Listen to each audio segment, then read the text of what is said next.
रविवार की शाम ईरान के प्रेसिडेंट इब्राहिम रईसी और विदेश मंत्री हुसैन अमीर अब्दुल्लाहिन के साथ पूर्व अजरबैजान के लिए उड़ान भरा।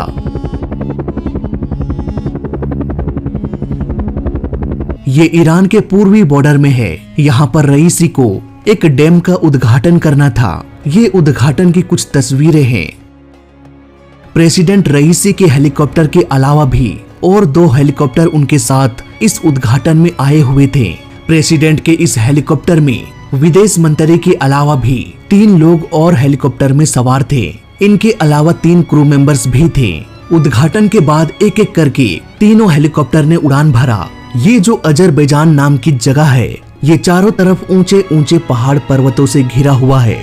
जब ये तीनों हेलीकॉप्टर उड़ान भरा उस वक्त मौसम ठीक ठाक थी। प्रेसिडेंट के हेलीकॉप्टर के जो पायलट थे वो बाकी दोनों हेलीकॉप्टर के इंचार्ज थे। करीब 5 मिनट उड़ान भरने के बाद उन्हें बादलों का सामना करना पड़ा। इसलिए कमांडर ने आदेश दिया कि हेलीकॉप्टर के एल्टीट्यूड को बढ़ा दो ताकि वो बादलों के ऊपर से उड़ान भर सके और विजिबिलिटी भी बनी रहे।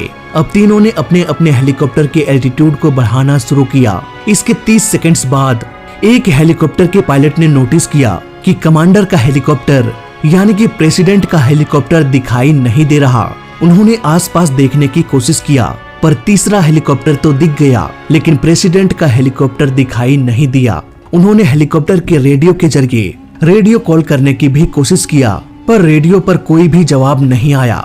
ये हेलीकॉप्टर अपने एल्टीट्यूड को डाउन भी नहीं कर सकते थे क्योंकि नीचे बादलों का कोहरा इतना घना था कि वो नीचे कुछ भी नहीं देख पाते। प्रेसिडेंट के हेलीकॉप्टर को खोजने के लिए उन्होंने अपने हेलीकॉप्टर को पीछे मोड़ लिया और आसपास 1-2 चक्कर लगाया लेकिन फिर भी उन्हें प्रेसिडेंट का हेलीकॉप्टर दिखाई नहीं दिया। इसी बीच उन्हें थोड़ी दूर आगे एक खाली जगह दिखाई दिया। उन्होंने अपने हेलीकॉप्टर को वहां उतार दिया। यहाँ पर पेड़ पौधे था नहीं इसलिए लैंडिंग में कोई भी प्रॉब्लम नहीं हुई। अब इस हेलीकॉप्टर के पायलट ने प्रेसिडेंट का हेलीकॉप्टर उड़ा रहे कैप्टन यानी कि कमांडर को कॉल किया। यहाँ पर रेडियो कॉल में कोई भी जवाब नहीं आया।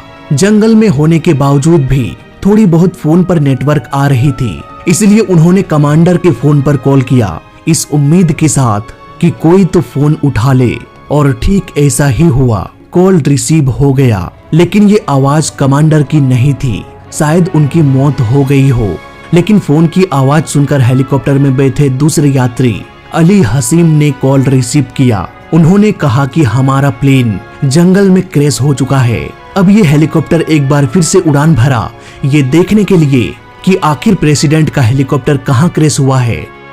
पर ये बादल मानो पीछा छोड़ने का नाम ही नहीं ले रहा था। खोजे तो कहाँ खोजे, कैसे खोजे, आखिर प्रेसिडेंट का हेलीकॉप्टर कहाँ क्रैश हुआ इसका पता लगाने के लिए पायलट ने एक बार फिर से कमांडर के फोन पर कॉल किया।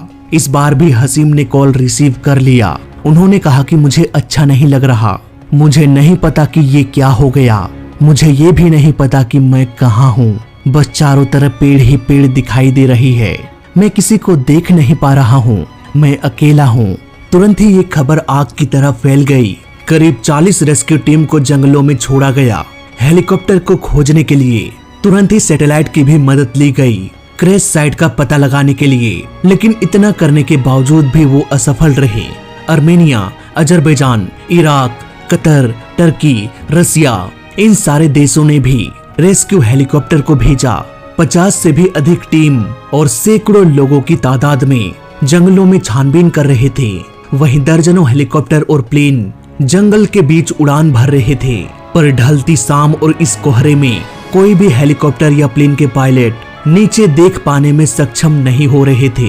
यहाँ पर एक ऐसे हेलीकॉप्टर की जरूरत थी जो इस कोहरे के बीच भी देख सके, अंधेरे में भी वो हीट को सेंस कर सके। उधर कमांडर के फोन के जरिए अब तक भी क्रैश लोकेशन में हसीम से बातचीत हो रही थी। बार बार उन्हें ये कहा जा रहा था कि मेडिकल की टीम जल्द ही आप तक पहुंचने वाली है। पर मेडिकल की टीम तो तब पहुंचेगी जब हेलीकॉप्टर के लोकेशन का पता हो। 1 घंटा, 2 घंटा, 3 घंटा गुजर गया पर अब तक भी घटना स्थल का पता नहीं चल पाया। अब भी हसीम को यही झूठी तसल्ली दी जा रही थी कि मेडिकल की टीम आ रही है, पर कोई भी मेडिकल की टीम नहीं पहुंच पाई। घने कोहरे के साथ साथ अब अंधेरा भी बढ़ता जा रहा था, इसलिए अब ऐसे हेलीकॉप्टर की जरूरत थी जो कोहरे के साथ साथ अंधेरे में भी देख सके। ऐसे में ईरान ने एक नाइट विजन से लैस हेलीकॉप्टर को भेजा और इस हेलीकॉप्टर ने कमाल कर दिया। इस हेलीकॉप्टर ने कुछ ही मिनटों में क्रैश लोकेशन का पता लगा लिया। प्रेसिडेंट का हेलीकॉप्टर एकदम खड़ी चढ़ाई में क्रैश हुआ था। यहाँ तक पहुँचने में भी काफी समस्याएं हुई। जब रेस्क्यू टीम घटनास्थल पर पहुंचे तो उन्होंने देखा कि लगभग सभी का बॉडी जल चुका था। वहीं अली हसीम, जो कमांडर के फोन से पिछले 3 घंटों से बातचीत कर रहे थे, अब उनकी भी सांसें बंद हो चुकी थी। हेलीकॉप्टर में सवार सभी 8 लोगों की जान चली गई और बाकी के बचे दोनों हेलीकॉप्टर में सवार सभी लोग सही सलामत पहुंच गए। दोस्तों, अब थोड़ा टेक्निकल बातों पर गौर कर लेते हैं। इस हेलीकॉप्टर को साल 1968 में बनाया गया था और इसे कमर्शियली लॉन्च किया गया साल 1986 में। यह हेलीकॉप्टर लगभग 30-35 साल पुराना था। यहाँ पर हेलीकॉप्टर का पुराना होना कोई बड़ी बात नहीं है, बशर्ते इसका मेंटेनेंस सही से हो। लेकिन गड़बड़ी यहाँ पर यह हुई कि इस हेलीकॉप्टर को अमेरिका ने बनाया है और आज अमेरिका और ईरान की आपसी संबंध ठीक नहीं है। इसलिए अमेरिका इस हेलीकॉप्टर के जो स्पेयर पार्ट्स है उसे ईरान को सप्लाई करना बंद कर दिया। इसका साइड इफेक्ट ये हुआ कि अगर हेलीकॉप्टर का कोई पार्ट खराब होता है तो ईरान उस हेलीकॉप्टर के पार्ट्स को नए पार्ट्स से रिप्लेस नहीं कर पाएगा, क्योंकि अमेरिका तो सप्लाई करेगा नहीं। या तो उसे पुराने पार्ट्स से ही काम चलाना पड़ेगा या फिर उन पार्ट्स को उसे खुद ईरान में ही बनाना पड़ेगा। इस तरह के कंडीशन में ऐसे हेलीकॉप्टर्स का मेंटेनेंस करना बहुत मुश्किल हो जाता है।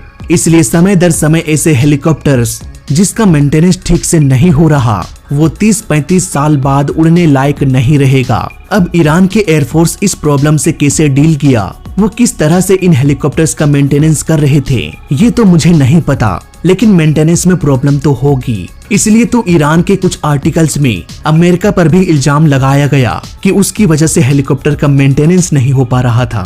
लेकिन यहाँ पर फिर भी एक बात समझ में नहीं आती कि इतने हाई प्रोफाइल के लोग बैठे हुए हैं, ईरान का प्रेसिडेंट इस हेलीकॉप्टर में बैठा हुआ है, फिर भी ईरान एयरफोर्स इतने कचड़े हेलीकॉप्टर का यूज किया। इतना ही नहीं, जो ब्लैक बॉक्स होता है जो फ्लाइट में हो रहे सारे एक्टिविटी को रिकॉर्ड करता है कि कब कहाँ हेलीकॉप्टर कितने ऊंचाई में कितने स्पीड से उड़ रहा था, ये सब कुछ ब्लैक बॉक्स रिकॉर्ड करता है, ताकि अगर ऐसी अनहोनी हो जाए तो ब्लैक बॉक्स के फ्लाइट डाटा रिकॉर्डर से ये समझा जा सके कि प्रॉब्लम कहाँ हुई थी। लेकिन अफसोस ये ब्लैक बॉक्स या तो खराब था या फिर इसे ऑफ रखा गया था। अब ऐसा क्यों, ये तो ईरानियन एयरफोर्स ही बता सकता है। इतना ही नहीं, इस हेलीकॉप्टर के अंदर एक ट्रांसपोंडर होता है जिसके जरिए हेलीकॉप्टर और एटीसी टावर एक दूसरे से बातचीत कर सकते हैं रेडियो कॉल के जरिए। जरूरत पड़ने पर मदद भी भेजा जा सकता है।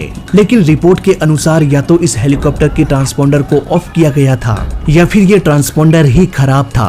प्लेन या हेलीकॉप्टर में मौजूद ब्लैक बॉक्स क्रैश के बाद एक पिंग सेंड करता रहता है। इस पिंग को ट्रैक करके भी क्रैश लोकेशन तक पहुंचा जा सकता है।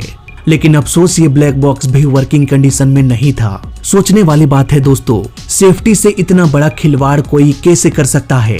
लेकिन यहाँ ईरान में ये सब कुछ किया गया। 3 हेलीकॉप्टर एक साथ उड़ा, तीनों के लिए मौसम एक सा था, विजिबिलिटी भी एक जैसी थी। फिर भी दोनों हेलीकॉप्टर सही सलामत उड़कर चला गया और एक हेलीकॉप्टर क्रैश हो गया। लेकिन वो हेलीकॉप्टर क्रैश हुआ जिसमें ईरान का प्रेसिडेंट बैठा हुआ था। जबकि अगर मेंटेनेंस की बात की जाए तो जाहिर सी बात है सबसे अच्छा मेंटेनेंस उसी हेलीकॉप्टर का हुआ होगा जिसमें प्रेसिडेंट बैठने वाले हैं। सारे सेफ्टी का अच्छे से ध्यान रखा गया होगा। लेकिन फिर भी ट्रांसपोंडर ऑफ था, फ्लाइट डाटा रिकॉर्डर भी ऑफ था। लोग मरते रहे पर रेस्क्यू टीम 3 घंटों तक कुछ नहीं कर पाया। यहाँ पर मुझे लगता है कि इन्वेस्टिगेशन की टीम भी कुछ भी पता नहीं लगा पाएगा, क्योंकि उम्मीद बहुत कम है। ट्रांसपोंडर भी ऑफ था, फ्लाइट डाटा रिकॉर्डर से तो कुछ पता चलेगा नहीं। वहीं कॉकपिट वॉइस रिकॉर्डर की बात करें तो इस हेलीकॉप्टर में वो भी एक्टिव था या नहीं इसकी भी कोई गारंटी नहीं। ऊपर से हेलीकॉप्टर में सवार सभी लोगों की मौत हो गई, यानी कि अब घटना को बयान करने वाला कोई बचा नहीं। तो इन्वेस्टिगेशन किस आधार पर किया जाए, मैं भी देखता हूँ आखिर कैसे इस केस को सॉल्व करते हैं। ईरान का प्रेसिडेंट हेलीकॉप्टर से उड़ान भरता है, खराब मौसम में हेलीकॉप्टर क्रैश हो जाता है। रेस्क्यू टीम को भी पता नहीं कि कहाँ क्रैश हुआ। वो प्रेसिडेंट के साथियों से बात करते हैं और ये दिलासा देते हैं कि मेडिकल की टीम जल्द ही आप तक पहुँच रही है। पर बात करते करते 3 घंटा गुजर जाता है फिर भी मेडिकल की टीम नहीं पहुंच पाती। इवन हेलीकॉप्टर कहां क्रैश हुआ ये भी पता नहीं चल पाता। यहाँ पर अगर कोई फ्लेयर गन होता और बचे हुए पैसेंजर्स में से कोई फ्लेयर गन चला देता तो उनका लोकेशन का पता चल जाता। हेलीकॉप्टर का ट्रांसपोंडर अगर एक्टिव होता तो उनके लोकेशन का पता चल जाता।